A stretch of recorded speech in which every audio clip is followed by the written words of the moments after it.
Hello, everyone, and welcome to another Tuesday evening lesson here on our YouTube channel. If you're new, you can find 3 semesters, Introduction to the Wisdom of Kabbalah, on our channel here. And if you're interested in studying more, then you can go to Kabbalah.info and join the KABU Academy there and study with people from all around the world. Probably there's someone close to you as well. Today we're going to carry on with our Shamati articles. Shamati number 10, what is Hurry, my beloved, in the work? So let's get smashing. If you have any questions, shoot them through as always, and we'll see how we can find answers within the text together. Once again, Shamati, article number 10. What is Hurry, my beloved, in the work? If we go through any technical glitches, it's possible because I am not home, so we'll see how we go. We should know that when one begins to walk on a path of wanting to come to do everything for the sake of the Creator, he comes to states of ascents and descents.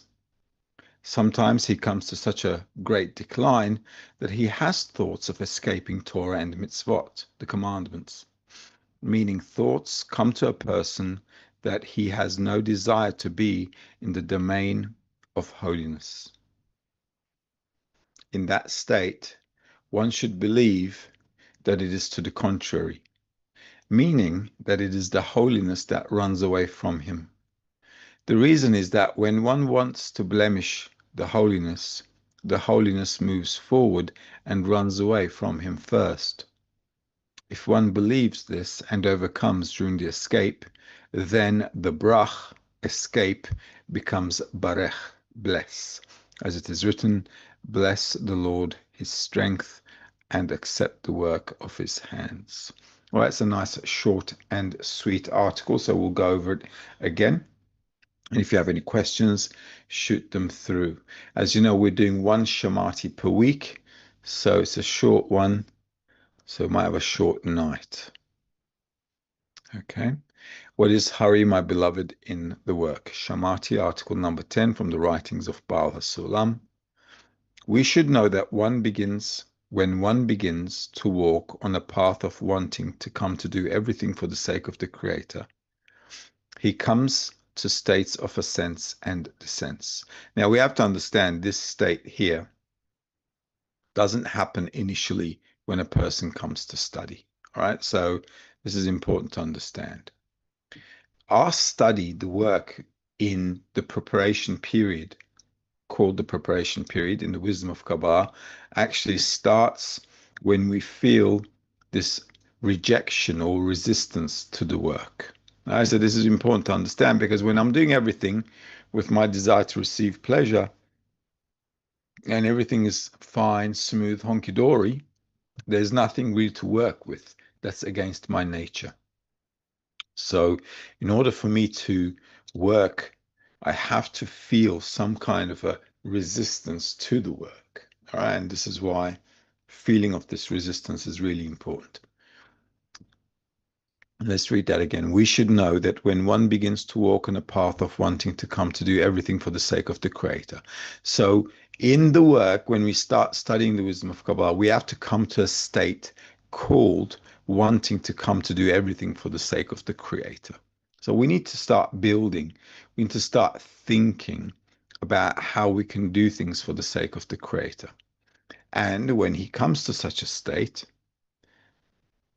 he comes to states of ascents and descents. So obviously he's having ups and downs, right? And mostly it's going to be downs, right? I'd like to sound optimistic, but you know me, I like to be realistic, right? So we're going to have ups and downs. Mostly it's going to be downs. Now, the reason we get downs more than the ups is to give us a push, a drive.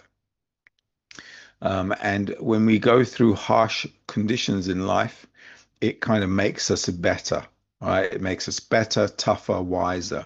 If we're going through a good day every day, we'll really end up being stupid, all right? So the Creator doesn't want us to end up being stupid. He wants us to have this capacity to overcome things through the study. Sometimes he comes to such a great decline that he has thoughts of escaping Torah and mitzvot. Torah and mitzvot here means the wisdom of Kabbalah. Torah means teaching and light, right? It's derived from those two words, user manual and light. So Torah means the wisdom of Kabbalah that we're studying, right? And the mitzvot, the commandments, is why we're studying it, right? To correct our nature. So it has nothing to do with the religious Judaism that sometimes people refer to in Torah and mitzvot. It has nothing to do with it at all.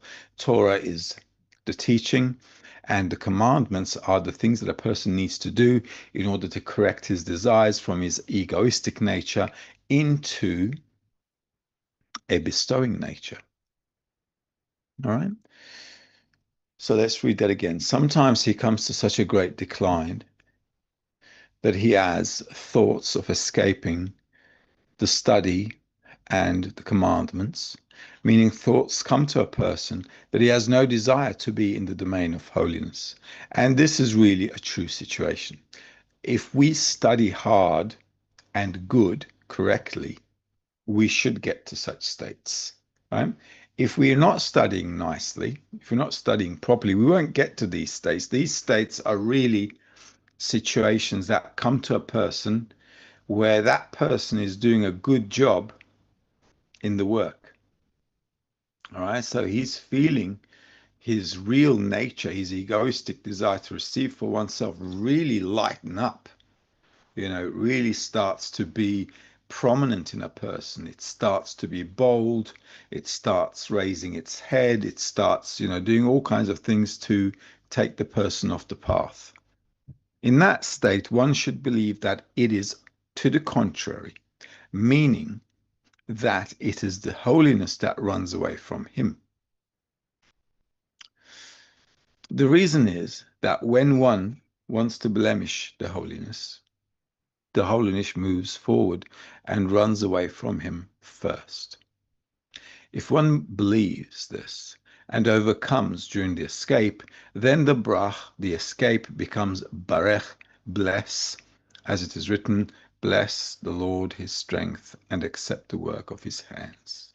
Okay, so it's important for us to understand here that when we're going through heavy descents, major downs, that it's not our fault and it's not a bad thing either. It's an opportunity for a person to overcome his state and to get closer to the Creator. If he can do that, then his work turns into a blessing. If he can't, then he runs away, which is why it says, if he runs away, it's called brach. Okay, so I ran away, I escaped. Or if he overcomes the descent, then his work becomes a blessing. What does that mean? It means he overcame a difficulty, he overcame his egoistic nature, and now he's reached a higher level of holiness. Holiness means being closer to the attribute of love and bestowal, to being more like the Creator in our nature. Okay, and that's when he can say, bless the Lord his strength and accept the work of his hands. In that case, the person begins to understand the descents, he begins to understand the path. And when one goes through many descents, as you go through descents, and like I said, if you study well, you should, you begin to get used to them. And then you'll find that they're a blessing because it gives you an opportunity to evaluate your state, to understand, or at least try to understand your situation. It gives you the drive to turn to the Creator so you can get some help because you don't know where else to get help from. So these things are actually really, it's really a blessing when a person is going through these states if they, do the work properly. If they don't do the work properly, meaning if they don't have a framework, if they don't have an environment that gives them strength, if they don't have an environment that they're investing in so that they can get strength and have a good environment, then obviously that person will fall. There is no escape from that. Okay, it's just how it is. You will get strength if you invest in the work. Failure to do so results in dissents where a person just doesn't look back and he says, you know what, I'm just going back to my corporeal life. That also requires scrutiny. Just think about it. What does it mean to go back to the life that I came from? Right? That person needs to think about, well, what was I doing anyway in life that I found the wisdom of Kabbalah, started studying it, put some effort into it, and now what am I going to go back to? So these things are scrutinies that a person really needs to do. And a person should do it pretty much often. You know, why I'm studying, what I want from the study, what's the state that I'm going through, what should I do with the state that I'm in, how can I strengthen the environment, how can I use the 10 to be stronger, how can I give the friends strength so we can all be stronger. All of these things are scrutinies that are part of the work of the individual, the work of the 10 as a collective, and obviously each 10 should also think about how they can support other 10s as well. Okay, so we had a closed lesson with the Turkish group yesterday, for example. I said the same thing to the guys there. You know, you have to support each other in the 10, and also the 10s need to support the other 10s so we can be a strong group. It's not just enough to be in a 10. Okay, so the 10s need to be also surrounded by other 10s who are strong and who want to, you know, achieve something in life. So it's very important for all of us to clarify for ourselves what we want to achieve, what is holiness, what is my life here, what have I got to live for, right? Every person, actually regular normal person, right? Even if you're not studying the wisdom of Kabbalah, just think about it for a moment, right? Let's say you're not studying, and isn't it worth thinking about what you're living for? I mean, like, do you have an objective in life? Do you want to be something? Or do you want to achieve something? What is it? What makes your life meaningful for you? All right, even if you're not studying the wisdom of Kabbalah, these are questions that a person should face, because otherwise, if you're not facing these questions, if you're not into these questions, well, how far and what are you going to do with your life anyway? Right? Because then there's no point. And if there's no point, there's nothing to talk about. Right? That's like completely living in a still or in vegetable level. Just not participating in life with any objective. All right. So these things are very important for a person, especially for a student of Kabbalah. What I want from the study, what I want to attain, what's my goal, what's the purpose of my life, why am I doing all the things that I'm doing? This will give you clarity, and also, even if it doesn't give you clarity, it strengthens a person's path. All right. Sometimes people say, you know, where do we get, you know, the strength from? You can have strength either from the environment or and by strengthening the importance of the goal. Importance of the goal can be strengthened in two ways. One, like I said, is environment. If I've got a good bunch of friends, then we can all help each other and make this thing important for ourselves. The other option is I can think about it all the time, right? I can strengthen my desire by thinking about it, by highlighting for myself, why am I doing the things that I'm doing? You know, what's the point?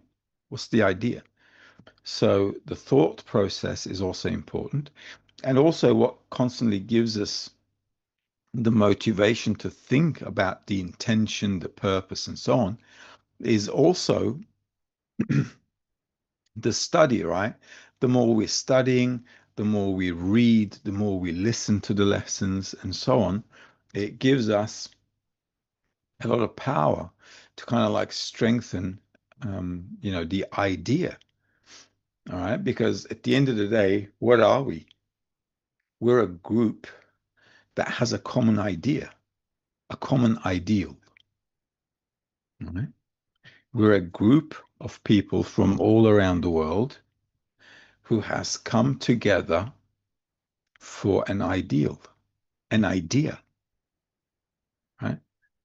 So strengthening that idea is important because at the end of the day, the whole world is following its desire to receive, while we are following completely the opposite. So we are actually the people of an idea. All right. So to strengthen that, especially when it's against our nature, is very, very important in order to succeed, isn't it? Any questions? Anything? We have a question, one question. Let's check it out. If we can check it out.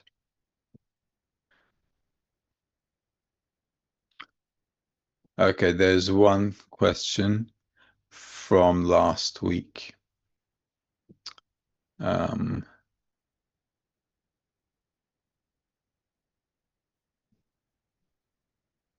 I don't know what that question is. Who are the others in context of none else besides him? None else besides him means that there's only one force ruling the whole of reality. There's no me, there's no you, there's nobody. There's just the creator running the show. Is it Emotic Films is asking, is it an accurate statement to say there's only one universal mind, consciousness, creator, and the created being are just fragmented shards of that one universal homogeneous being? No, we can't say that way, because if we did, we couldn't discern ourselves if that was the case. We have to understand there's a creator and there's a created being. Two separate entities which are in fact opposite each other. Okay, we're all from the thought of the creator. That is true. Okay, however, though, we have to understand that there are two opposite forces of nature, plus and minus, which need to coexist together, and creating that coexistence is what the wisdom of Kabbalah is teaching us, right? To kind of like reconcile two opposite forces and unify them in harmony. Okay. And that's basically it. All right. Now we're done with the Shamati, but I'm not going to go to another Shamati because we're going to do one Shamati a lesson.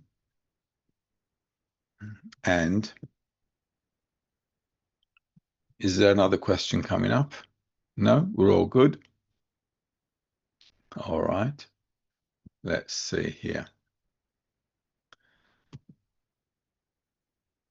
Got it.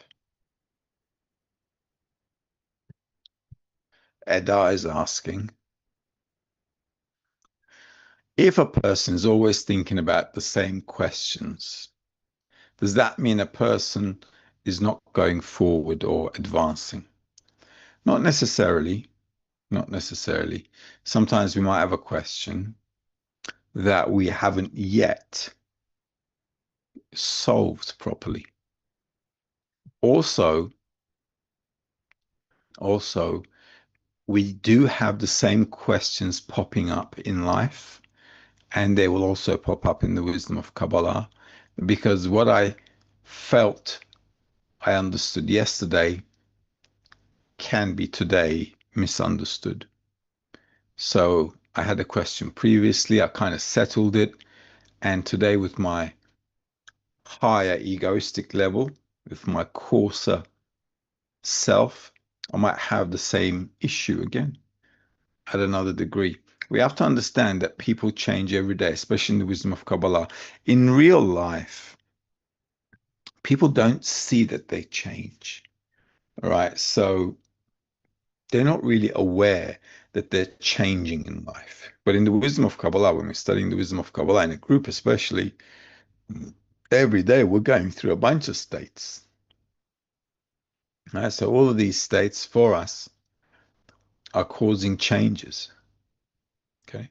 So um, in order for us to have, like be done with one question and then not have another question like it or similar to it or the same one again is not really possible. We can have the same question coming up over and over again. Obviously, though, it will settle down once you start growing up. Now, Yeet is asking, but his question is really, really long. Studying the wisdom of Kabbalah truly makes us stronger and gives us a deeper understanding of this world. A couple of weeks ago, I received an answer emphasizing the importance of bestowing both to my group and to my family. I fully understand this. On the one hand, I clearly understand that I should not be concerned with whether my group members love me or not. What matters is that I am the one who must love them, and their feelings towards me are not the focus. Correct. However, these days, I've been receiving very negative feedback from those closest to me, particularly my family members, saying that I have changed for the worse. My question is, should I take the same approach with the people close to me? Well, ask them. Ask them, like, well, what's negative about me? What do you want me to be? How do you want me to be better? All right, because that's the best question, right? So, okay, so I'm having a bit of a, misunderstanding. So, what would you like me to change so that you will be happy? I'll ask that to them. So then they can give you proper feedback. Okay, so if they say, look, you're not putting the dishes in the dishwasher. Okay, so now you got something to think about and do. All right, or you're throwing your underwear on the floor somewhere in the corner, and I don't like it. You should put it in the laundry. Okay. So be specific. It's not a problem. Say, okay, you know what? I love you and I want to be good for you. All right. So tell me what you want me to change and I'll try to do my best. And show it to them that you're trying. Okay. Show them that you are making an effort and you're trying. Okay. Because then that underlines to them that you're making an effort. Okay. So you got to show it to them. Don't just do it, um, in the background somewhere. Okay. So my question is, should I take the same approach with the people? Okay, so I answered that. Should I disregard their feelings as well and continue bestowing without considering their perceptions? No, you have to consider them. Okay, so this here dialogue is very important. You don't want to be bestowing to them according to what you think is right for them. Okay, bestowing means according to what they think is right for them. Okay, not what you think is right for them. You understand what I mean? So you got to sit down, talk with them. I understand I'm causing you guys a bit of grief. So how would you like me to change? What do you want me to change about myself so you'll be happier? All right. Don't assume. Ask. Same in the group. Okay. In the group, it's the same thing. Don't assume. Guys, what can I do to support you better? Okay. On the path, obviously. All right, what can I do to make our 10 stronger so we can be better connected? What can we all do together so we can be stronger and connected? All right, these things are open for discussion. They should be discussed at home with your friends, with your 10 as well. All right, is that all good? Okay. Nazan's asking, in the moment we feel a spiritual descent, what inner truth can we hold on to together? There's only one truth you can all hold on to, and that is what is the meaning of our lives? Because that is the only true question that any person needs to ask themselves. And that is called the dot in the heart. So all of us should hold on to the dot in the heart that we have a purpose in life. We're not just created like a cow on a field. we're not just born to die or end up at the butcher's desk. All right. We as human beings have a purpose for our creation, and we should all hold on to the goal, all of us together. If everybody increases the love in the group, the strength of the point in the heart, the everything about the goal, the importance, everything, then we can overcome the dissents much better. Emotic Films is asking, is that not just semantics though? Because there's none else besides him and the created being. Similarity of form was fragmented, and those fragments are shards, are all of us. Well, it's still not being the same as the creator, though, is it?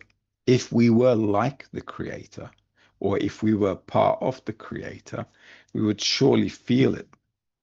Also, when the Kabbalists are saying there's none else besides him, we don't really feel that. We feel that every Tom, Dick, and Harry is doing something crazy on the planet. Now, we don't feel like there's one creator running everything. If we look at the planet, it's hard to even believe that God is doing all these crazy stuff. And we can't reconcile these things either. Okay.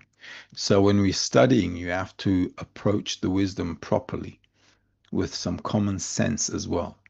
What does that mean? It means I have a reality, and that reality outside of me is comprised of the still, the vegetative, animate, and speaking levels.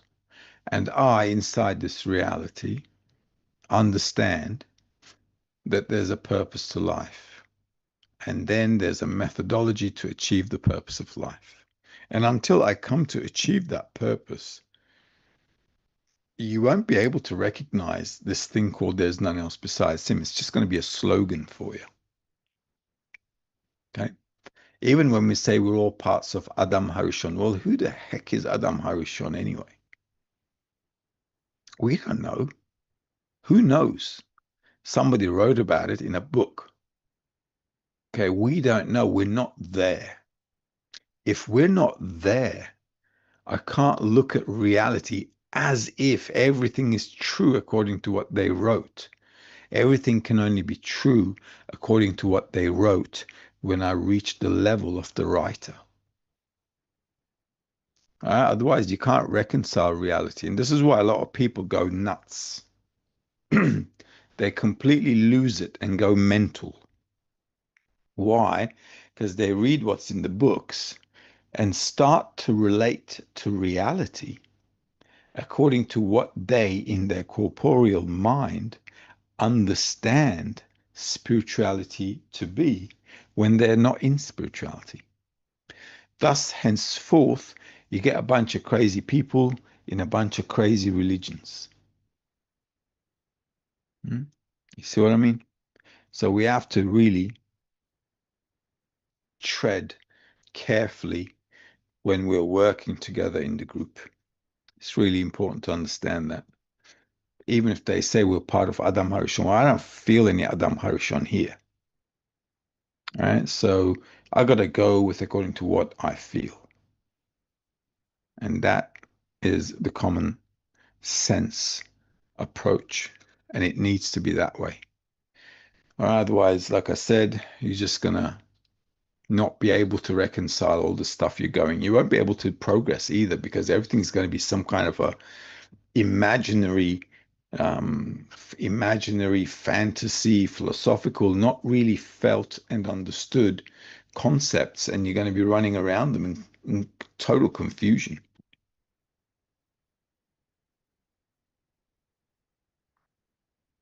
And the last thing we want is a confused emotic film. Like in the 10, we sense ourselves as individual shards of fragments. We sense ourselves as individuals in a group. And the goal is to reconfigure those separate pieces back into a unified whole. We want to unify them in the intention to bestow. So The unity and the unification for us is to be in one desire, intention, and thought that is directed towards the purpose of life. That is what it means to be one man in one heart. That is what it means to be one soul. That is what it means to be united with the Creator, because our intention, thought, inclination is all towards that specific goal and direction. Nazan says, when holiness seems to move away from us, with what intention can we call it back? Your intention is always going to be the same. There's only one intention, Nazan, to reach adhesion with the Creator. That's it. We don't have any other intention. How you're going to clarify that intention all the time is day-to-day work. Okay? So how can I bestow to the Creator? What does it mean to unify with the Creator? Like Emotic Films just ask, how can I be one with the Creator? What does it mean to be one with the Creator? How am I going to reach oneness with the Creator if I have to work with the friends? Okay, so all these questions, they all need to come up, but the intention, you see what you're doing is you got one intention, and every day you're clarifying it, you're sharpening it, cleaning it. All right. That's through the study, through the work, and the effort. All right. Good. All right, then. So I guess that's all. Am I correct? Are we done? Okay, good. Good. So that gave us a good half an hour, despite the fact that it was a short and sweet article. All right. So we should hurry in the work. So the more we invest in our spiritual growth, the more ups and downs, the more changes we'll go through. And all of that is actually good for our advancement. All right. So I'm going to love you and leave you as always. Hopefully we'll come back next week. We got one more question, are you saying? Okay. I will wait.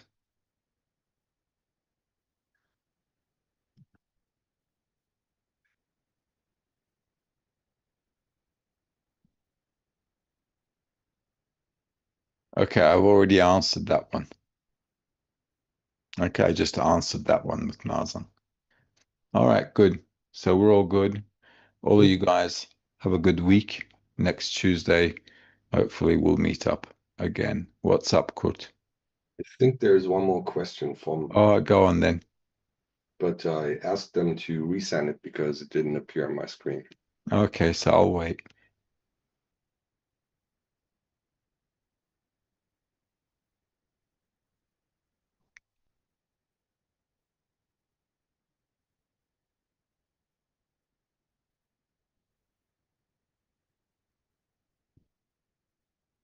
Okay.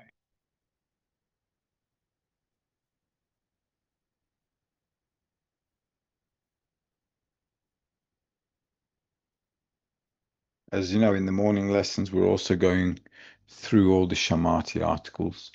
So it's also worthwhile listening to the Rav's Shamati lessons as well.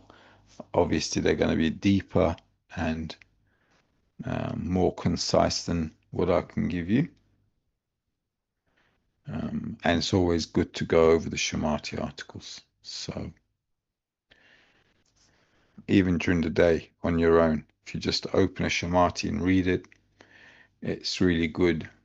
It's really good for a person to clarify what's going on in the study, what's going on in life, what's going on with all the feelings and the emotions that one is going through. It's really good to kind of like just read and use it as a tool to do some inner work.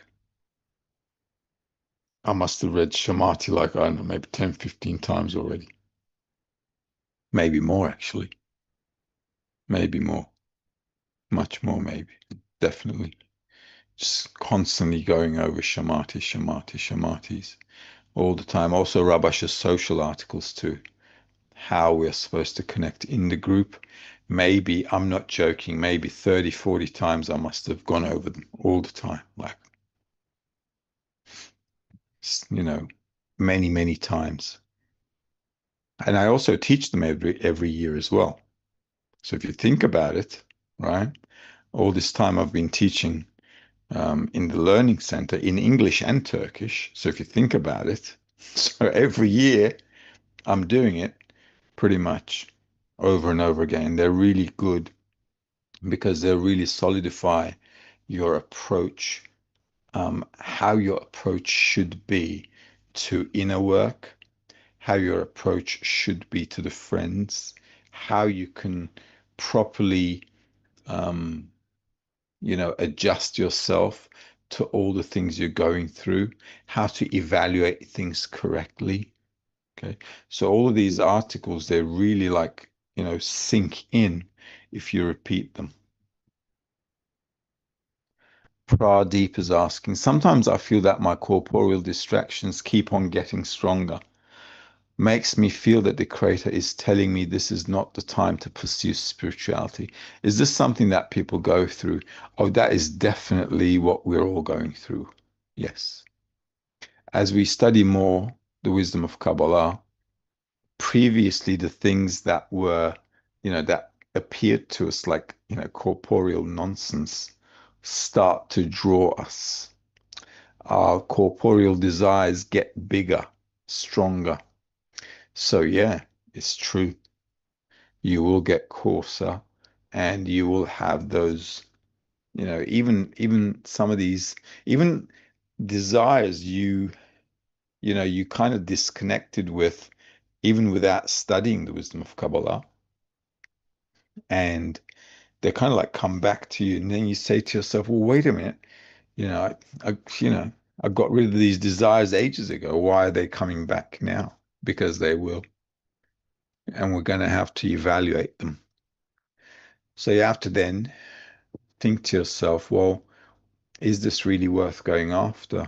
I mean, what is the purpose of my life anyway? What am I going back to? What am I chasing?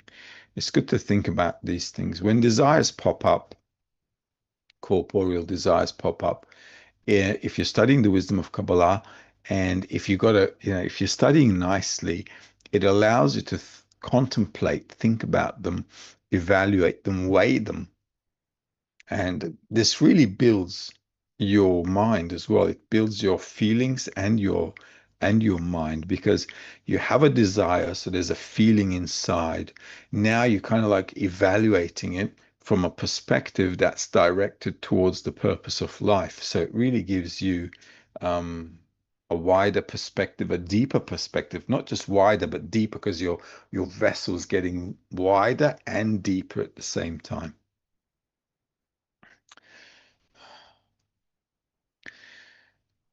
Yeet is asking, it's well understood that the morning lessons play a central role in our connection as a group. They provide the foundations for unity, elevate the importance of the spiritual goal, and deepen our relationship with the Creator. At the moment, we have a dedicated core of 4 or 5 friends who consistently engage with the B'nai Baruch materials. Through this, we've experienced increased awareness, meaningful feedback, and a stronger sense of connection. Our question is as follows. During our workshops, we regularly emphasize the importance of the morning lessons and the strength of our current connection.